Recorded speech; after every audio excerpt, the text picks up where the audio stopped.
Oh.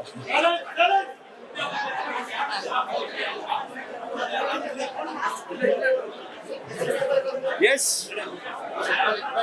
ನಮಸ್ತೆ ಎಲ್ಲರಿಗೂ.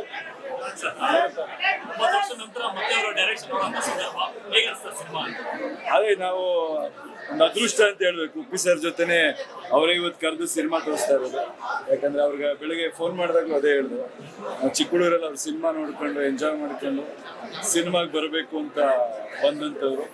So very happy ಅವ್ರ ಜೊತೆನೇ ಇವತ್ತು ಸಿನಿಮಾ ನೋಡೋಂಥ ಒಂದು ಅದೃಷ್ಟ ಸಿಕ್ಕಿದೆ.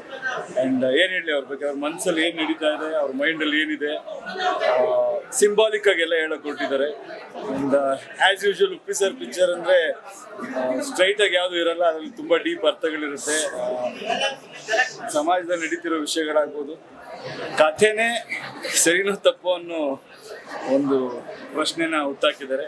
ಯಾವಾಗಲೂ ಅವರು ಹೊಸದಾಗೇನೋ ಒಂದು ಮಾಡ್ತಾ ಇರ್ತಾರಲ್ಲ, ಸೊ ಈ ಕಥೆ ಅನ್ನೋದ್ರಿಂದನೇ ಎಲ್ಲ ಕಾಂಪ್ಲಿಕೇಶನ್ ಶುರುವಾಗಿದೆ ಅನ್ನೋ ಥರ ಪ್ರಾಜೆಕ್ಟ್ ಮಾಡಿದ್ದಾರೆ. ನಿರ್ಮಾಪಕರಿಗೆ ಒಳ್ಳೆಯದಾಗಲಿ. ಆ್ಯಸ್ ಯೂಶುವಲ್ ಎಲ್ಲರೂ ತುಂಬ ಚೆನ್ನಾಗಿ, ಹೀರೋಯಿನ್ ಆಗ್ಬೋದು, ತುಂಬ ಸಾಕಷ್ಟು ಜನ ಕಲಾವಿದರು, ರವಿಶಂಕರ್ ಅವರಾಗ್ಬೋದು, ಸಾಧು ಗೋಕುಲಾರ್ ಆಗ್ಬೋದು, ತುಂಬ ಜನ ಟೆಕ್ನಿಷಿಯನ್ಸ್ಗಳು ಒಳ್ಳೆ ಕೆಲಸ ಮಾಡಿದ್ದಾರೆ. ವಿಜುವಲ್ ಕ್ವಾಲಿಟಿ ಬೇರೆ ಇದಿದೆ. So as usual Uppi sir ಅಭಿಮಾನಿಗಳಿಗೆ ಅವ್ರ ತಲೆಗೆ ತುಂಬ ಕೆಲಸ ಕೊಟ್ಟಿದ್ದಾರೆ ಅಂತ ಹೇಳಿ.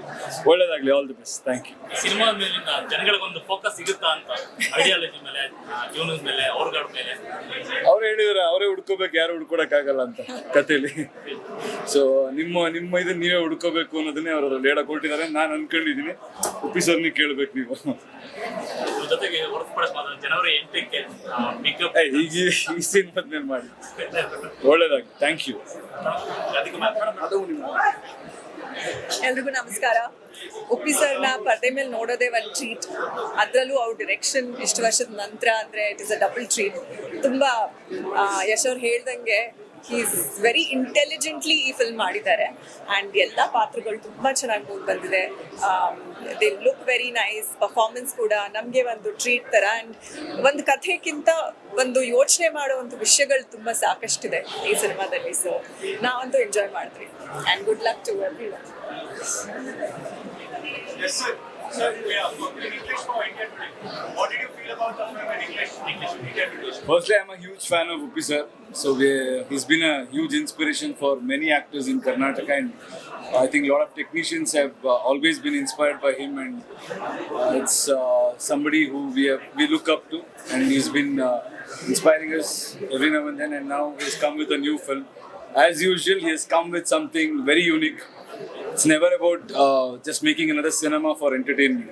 He always comes up with some deep hidden meaning and philosophical things he tries to narrate in this film. I'm happy, and I hope people will enjoy it and they will understand what he's trying to say.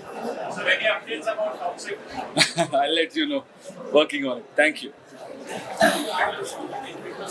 Thanks.